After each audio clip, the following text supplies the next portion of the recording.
They see my disability, I see my ability. They call me disabled, I call myself differently abled. There are some incidents that happen in your life. Those incidents break you, deform you, but they mold you into the best version of you. And the same thing happened to me. I was 18 years old when I got married. My father wanted me to get married. And all I said was, if that makes you happy, I'll say yes. And of course, it was never a happy marriage. Just about after 2 years of getting married, I met a car accident. Somehow my husband fell asleep and the car fell in the ditch. He managed to jump out, saved himself. I'm happy for him. But I stayed inside the car and I sustained a lot of injuries. The list is a bit long, don't get scared. The wrist was fractured. Shoulder bone and collarbone were fractured. My whole rib cage got fractured. And because of the rib cage injury, lungs and liver were badly injured. I couldn't breathe. I lost urinary bowel control. That's why I have to wear the bag wherever I go. 3 vertebrae of my backbone were completely crushed. And I got paralyzed for the rest of my life. I finally ended up in a hospital where I stayed for 2.5 months. I underwent multiple surgeries. One day, doctor came to me and he said, well, I heard that you wanted to be an artist, but you ended up being a housewife. I have a bad news for you.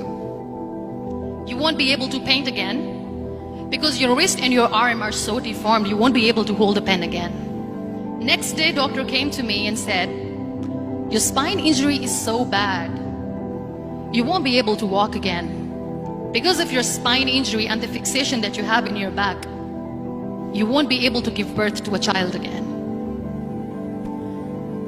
That day, I was devastated. I asked my mother, why me?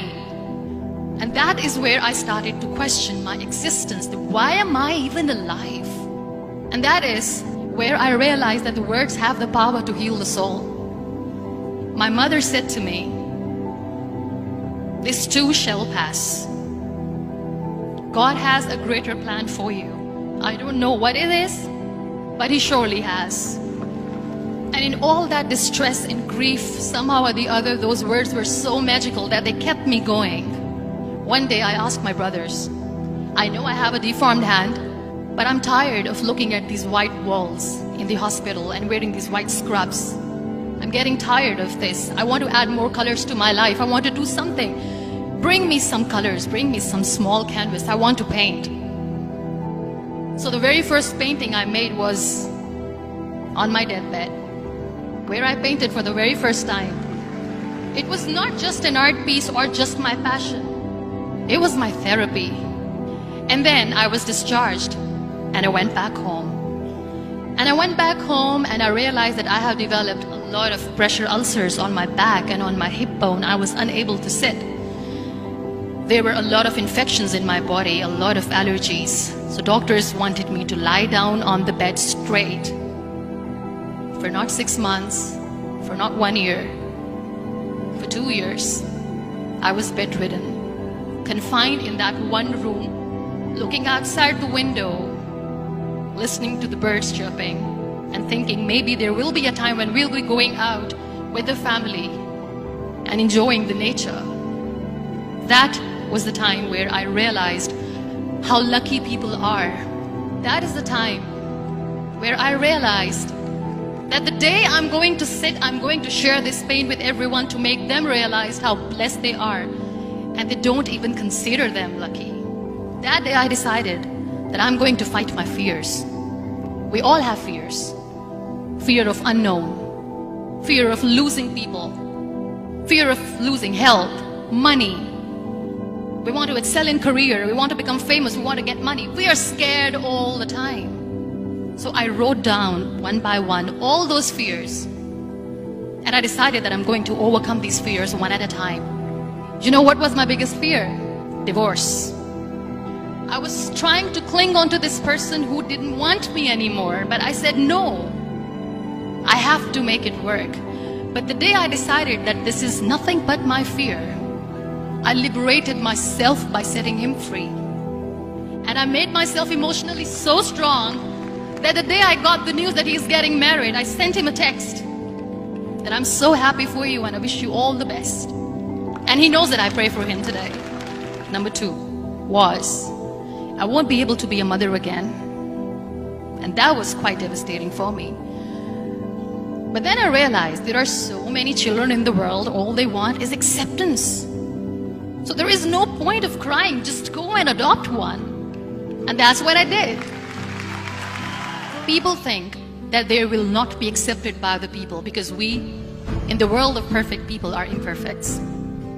So I decided that instead of starting an NGO for disability awareness, which I know will not help anyone, I started to appear more in public.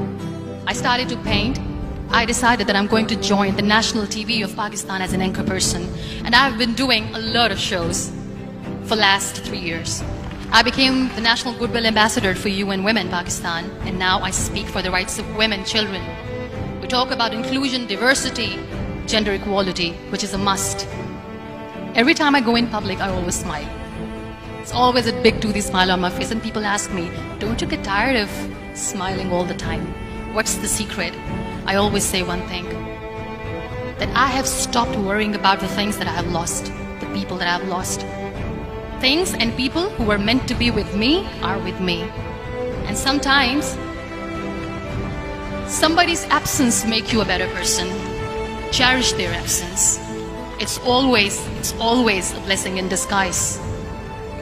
Live your life fully.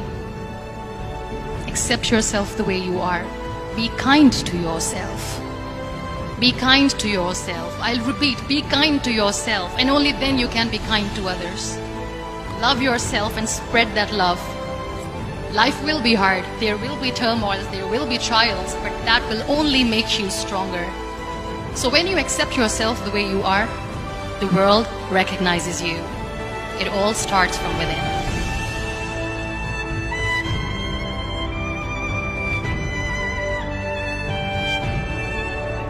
Subscribe to our channel by clicking the subscribe button. Click the bell button and enjoy the latest uploads from our channel.